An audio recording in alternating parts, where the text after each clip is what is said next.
Aquí comienza Construcción para Todos con Aurelio López Morales. Estamos ya en el programa número 71 de Construcción para Todos con nuestro particular arquitecto técnico, nuestro amigo Aurelio López. Buenos días, Aurelio. Hola, buenos días, Raúl. Para este programa número 71, ¿de qué vamos a hablar? Pues vamos a hablar de autoconsumo. Sabes que yo es un tema que le tengo mucha manía, entre comillas, Sí. Que lo persigo mucho. Manía, no manía, sino al contrario. Me gusta mucho el asunto, creo que es clave ahora mismo hoy en nuestros días, que enlaza con el tema de la pobreza energética, enlaza con todo lo que pueda ser las puertas giratorias, enlaza con tantas cosas que sabes que yo para esto soy un poco vehemente, me vengo arriba y me enfado mucho con todo el sistema, ¿no? Tienes manía a todos los que se intentan aprovechar de la energía, ¿no? Sí. A ver, no sé, debe ser alma justiciera, pero es que realmente el abuso de poder es un abuso de poder. Sí. Y entonces lo único que podemos hacer los pequeñitos es por lo menos decirlo. Revelarnos en la medida en que podemos e intentar ver qué salidas hay. O sea, que un señor diga, no, el sol es mío y ahora yo lo reparto, me parece que es una injusticia tremenda. Muy bien. Va contra natura y por eso, pues, antes se escudaban en que no había medios. No había medios, no se podía hacer. Oiga, ponga usted una central nuclear en el jardín. Pero es que ahora ya sí se puede hacer. Y cuando ahora ya sí se puede hacer, te dicen, no, bueno, es que vamos a buscar peros. Ya lo van encontrando. Y por eso tenemos aquí hoy pues a un experto en el tema de autoconsumo, que él se llama Juan José Fuentetaja, es ingeniero técnico de telecomunicaciones, es profesor además de tecnología en el Instituto de Enseñanza Secundaria Julio Caro Baroja en Fuenlabrada y es responsable de difusión en SOM Energía Madrid. Él ahora nos va a explicar cómo está el tema del autoconsumo en España y también, si nos da tiempo, pues nos puede explicar también su empresa a qué se dedica, porque va íntimamente relacionado. Muy interesante. Muy buenos días, Juan José. Buenos días, Aurelio. No sé si en la introducción estás de acuerdo conmigo, estás sí, en desacuerdo o cómo lo ves. El tema eléctrico en España es un abuso y bueno, pues es un tema candente por muchos motivos. Uno, como comentabas, por la pobreza energética. En el 2012, que es donde tenemos el último año con datos completos, 1,4 millones de españoles, de hogares, fueron desconectados de la red eléctrica por impagos. Y bueno, pues luego está todo el tema de que la electricidad se ha disparado, la factura eléctrica para una familia media se ha disparado, pero incluso ya no en el término de consumo, sino en el término fijo. Es decir, aunque tengamos una vivienda que vamos los fines de semana o que vamos en verano, pues la factura no baja, al contrario, sube.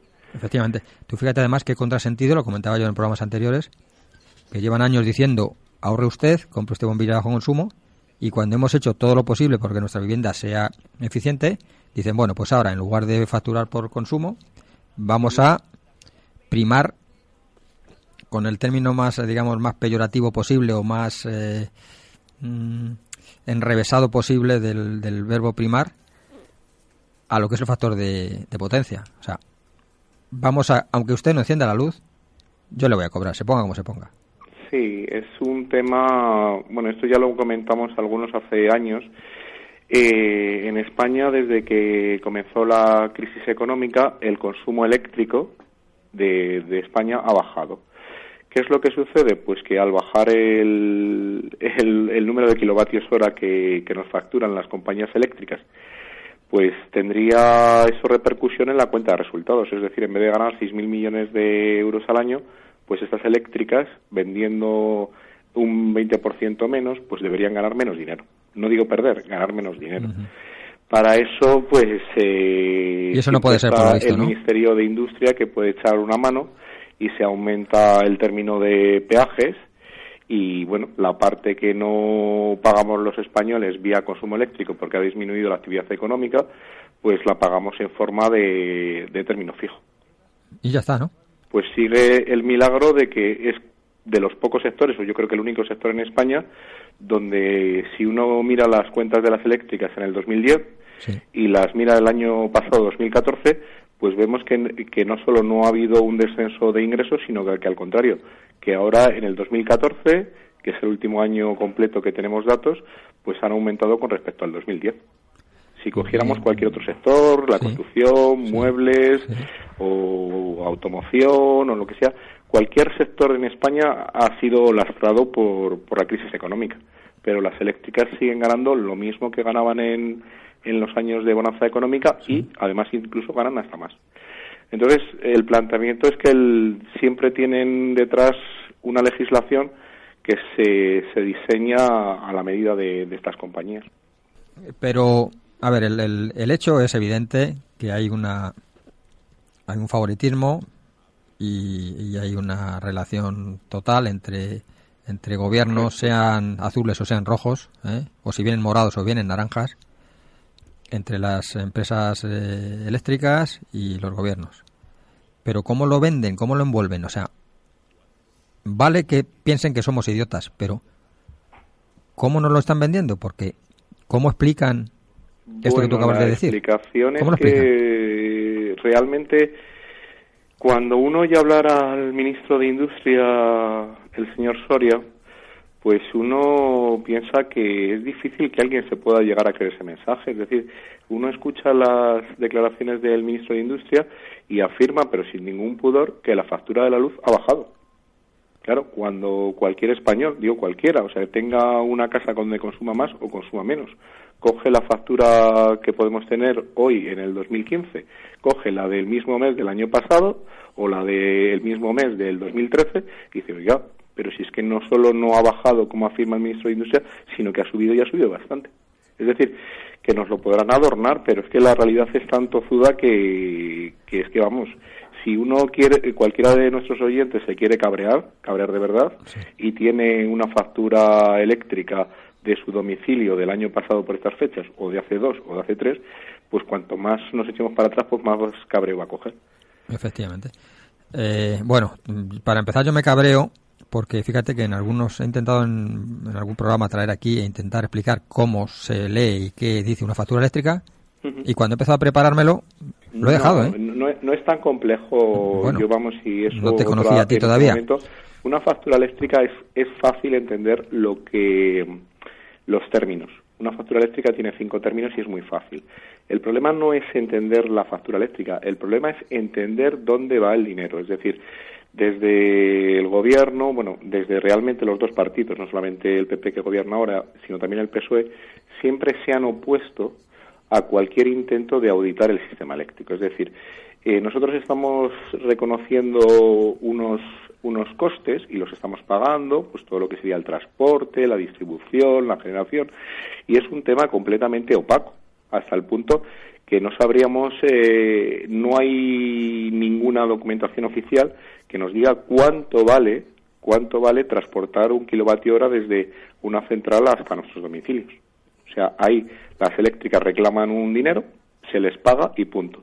Y lo que no se cubre de lo que ellas reclaman con nuestra factura de la luz, pues se mete a un invento, a un artificio contable que se llama déficit de tarifa. Es decir, unas compañías eléctricas que ganan en 2014 más de 7.000 millones de euros, supuestamente no ganan lo suficiente o no les pagamos lo suficiente, sino que además generamos año tras año un déficit de tarifa que sigue aumentando. De todas formas, mira, nos estamos desviando mucho, Juanjo, sobre lo que queríamos hablar hoy, porque hemos entrado de lleno en el final. Pero como para situarnos, es decir, la primera idea que tiene que tener todo el mundo es por qué viene este Real Decreto, y ahora si quieres pues explico un poquito el Real Decreto y qué es. No, pero fíjate, como esto va dedicado a un público en general, sin entrar mucho en leyes, a mí lo que me interesa es que expliques con la mayor sencillez posible qué es el autoconsumo, cómo puede beneficiarse una persona del autoconsumo,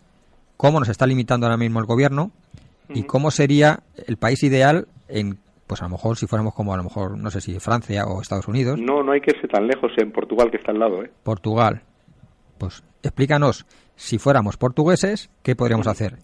Y como somos españoles, ¿qué no nos dejan hacer? Y esto en 10 minutos. Y esto en 10 minutos. Pues, intentaré ser breve. Y si no, tendremos más programas. Si me voy del tema, pues me cortas o me dices, enfócalo para acá. Pues mira, para que todo el mundo nos entienda, como bien has presentado, hasta hace no mucho producir la electricidad que consumimos en nuestras casas pues suponía una inversión muy grande, puesto que las tecnologías eran caras, sobre todo cuando lo aplicábamos a consumos pequeños, como puede ser una vivienda. La energía solar fotovoltaica se ha abaratado considerablemente, es decir, en los últimos años ha habido un descenso considerable de precios y a día de hoy, en el 2015, en una latitud como lo que sería el paralelo 40, lo que sería Madrid o Toledo, ¿vale? Producir electricidad en nuestras casas nos sale mucho más barato que comprárselo a Iberdrola, ¿vale? Digo en el paralelo 40 porque todo el mundo entiende que con la misma placa en Canarias produce más electricidad que en Toledo y puesta en Toledo produce más electricidad que en el País Vasco. Es decir, cuando nos alejamos hacia el norte de Europa, pues la producción eléctrica de la misma placa, que nos ha costado prácticamente el mismo dinero, instalarla en un tejado en un sitio o en otro, pues produce menos. Es decir, produce menos por horas de sol. Exactamente. Si nos ponemos en lo que sería el centro de la península, pues Madrid, Toledo, lo que es paralelo 40, pues a día de hoy producir electricidad con un kit nuestro, o sea, nosotros nos compramos un panel y el fabricante del panel nos garantiza la vida de ese panel durante 20 años. Realmente produce electricidad durante más tiempo, pero durante 20 años el fabricante nos garantiza unas producciones. Entonces, si tomamos lo que es el coste de ese panel y la amortización de ese panel, pues podríamos a llegar que nos costaría producir nuestro kilovatio hora en torno a 11 céntimos el kilovatio hora. ¿Qué sucede? Pues que si uno mira la factura de la luz, pues se encuentra con que la compañía eléctrica le está facturando ese kilovatio hora más caro. Entonces, ya no es un tema de que haya que primar las energías renovables, porque tienen una serie de ventajas, sino que cualquier persona pone un panel en su casa y se está ahorrando dinero. Eso sería, digamos, el punto de partida. Es decir, el punto de partida por el cual pues la energía fotovoltaica ha tenido un boom gigantesco, pero en todo el mundo, no solamente en Europa o en Estados Unidos. Entonces, llegados a este punto, podría darse el caso que una persona que tuviera en su casa espacio, a lo mejor vives en un bloque de viviendas... Estás hablando, perdón un segundo, Juanjo, estás hablando de energía fotovoltaica, pero también puede ser eólica, los minimolinos eólicos. Lo que pasa de la energía fotovoltaica, en un clima como España, pues tienes más o menos garantizado el sol. Puede haber un día nublado que tengas menos producción y un día de verano que tengas más producción. La eólica habría que irnos puntualmente, hay zonas donde puede haber viento y zonas donde tú te puedes poner un aerogenerador y a lo mejor la mayor parte de los días está parado.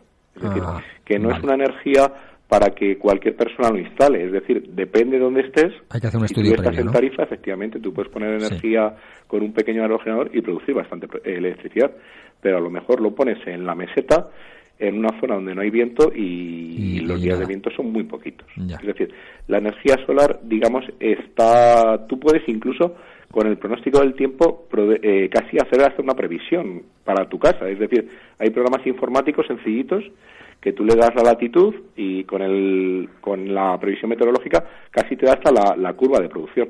Ajá. Con el viento es más complejo. Ya. Y varía mucho, por ejemplo, de un pueblo a otro. Es decir, tú puedes tener dos pueblos que estén a 20 kilómetros de distancia y en uno tienes una producción eólica y en otro tienes otra. Sí, incluso en una gran ciudad, en función de la disposición de edificios, de las calles... bloques más altos, pues que te incluso te están limitando el viento. O sea que por eso me refiero que el tema del viento es que es más complejo. Es decir, para un pequeño consumidor el tema eólico es más complejo, ¿vale? O sea que tendría que ser en determinadas ubicaciones y luego además el tema eólico, pues tener un día que hay un temporal de viento que produzcas mucho y muchos días que no produces prácticamente nada.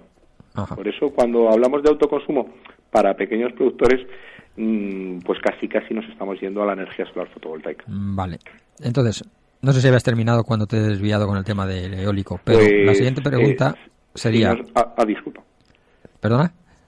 Pues lo que te decía, que ahora mismo en lo que sería un paralelo 40, producir nuestra electricidad fotovoltaica es más barato que comprarla. Que comprarlo. Bueno, pero existe un problema, ¿no? Este es el lobo, que viene el lobo, pero es que usted puede que no haya sol y entonces usted se queda sin electricidad. ¿Qué contestamos a eso? Vamos a ver, esta situación es correcta, es decir, la energía solar fotovoltaica produce cuando hay sol, es decir, empezaríamos a producir por la mañana, dependiendo de la hora que amanezca, si es de verano o es invierno, y tiene una forma de campana donde a la mitad del día produce lo máximo y luego va bajando gradualmente hasta que se pone el sol, obviamente. Es decir, que puede suceder que el consumo de mi casa no coincida con la curva de producción. Por ejemplo, yo me voy a trabajar, tengo instalado paneles fotovoltaicos, en mi casa solo se queda el consumo del frigorífico y en cambio yo, por ejemplo, llega a las 7 de la tarde y necesito electricidad. Eso no es ningún problema, porque el consumo eléctrico del país, si nosotros viéramos una red eléctrica española de consumo, tiene dos zonas de máximo consumo. Por un lado, el mediodía y por otro lado, el final de la tarde. Es decir, que esa situación no es ningún problema para la red. Incluso podríamos tener una empresa, imagínate una nave industrial, donde hay una empresa y el horario de producción de energía solar fotovoltaica coincidiese de lleno con lo que sería la producción de esa factoría. O sea que eso no es ningún problema para la red. El problema viene que si esto se implementara de una forma importante, las cuentas de resultados de las eléctricas mermarían. Ese es el problema. Ese es el problema real y el único. Exactamente, es decir... Claro, pero ahí, es que vamos a empezar a filosofar, simplemente. Pero vamos a ver, y la pregunta filosófica sería, ¿el gobierno para quién está? ¿Para la gente o para la cuenta de resultados de estas grandes empresas? Eso sí, yo animo a todos los oyentes a que, pongan en Google el políticos eléctricas, lista de políticos en eléctricas, y se encontrarán pues que en Iberdrola está Ángela Cebes o el marido de doña Dolores de Cospedal. Sí. En Endesa nos podemos encontrar a Solves, a Salgado, a Aznar. En Gas Natural Fenosa a Felipe González o a Narcís Serra. Es decir, de todos los colores, además, ¿no? Sí, efectivamente. Sí, porque entonces, al final tampoco se... que se hace una legislación... No se ruborizan.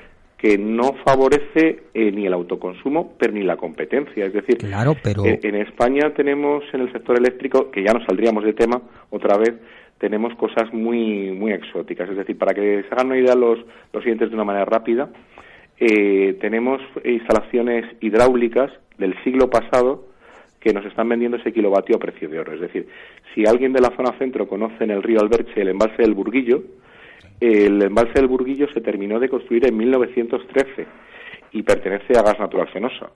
Pues esa electricidad del Burguillo nos lo están vendiendo como la electricidad más cara que se vende en España, que se produce en España, en un ciclo combinado construido hace 8 años, cuando esa central se ha amortizado unas cuantas de veces. Juanjo, esto es interesantísimo, nos hemos quedado ya sin tiempo y lo único que te pido es si puedes, quieres, que nos veamos en otro programa, incluso para la semana que viene, si es posible, y sigamos hablando de este tema, porque hemos tocado la puntita del iceberg nada más.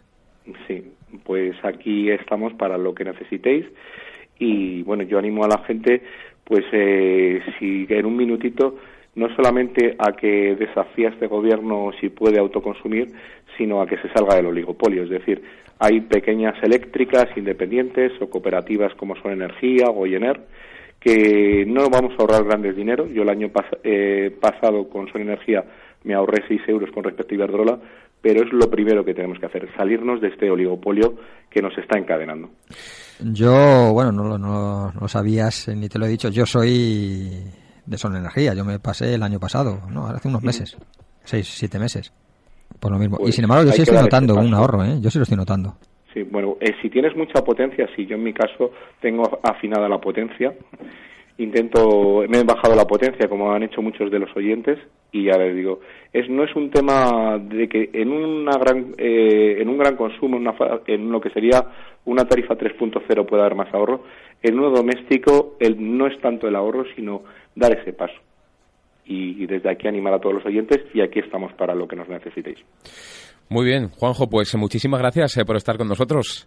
A vosotros. Y volveremos a hablar con él porque es un tema, como dices, Aurelio, muy, pero que muy interesante. Muy interesante, sobre todo para nuestros oyentes, para que vean que hay alternativas y que no todo es pagar religiosamente a cualquiera del oligopolio. Bueno, pues aquí nos quedamos hoy en este Construcción para Todos, en el programa número 71 y nuestro amigo Luis, que volverá la próxima semana, Aurelio. Sí, hoy nos hemos comido el tiempo, tenemos a Luis Jurado esperando, pero hablaremos con él y a ver cómo lo arreglamos. Hasta la próxima semana. Igualmente, Raúl. Aurelio López Morales, arquitecto técnico con más de 25 años de experiencia en construcción, interiorismo y gestión inmobiliaria, te asesora cada martes en Protagonistas Talavera.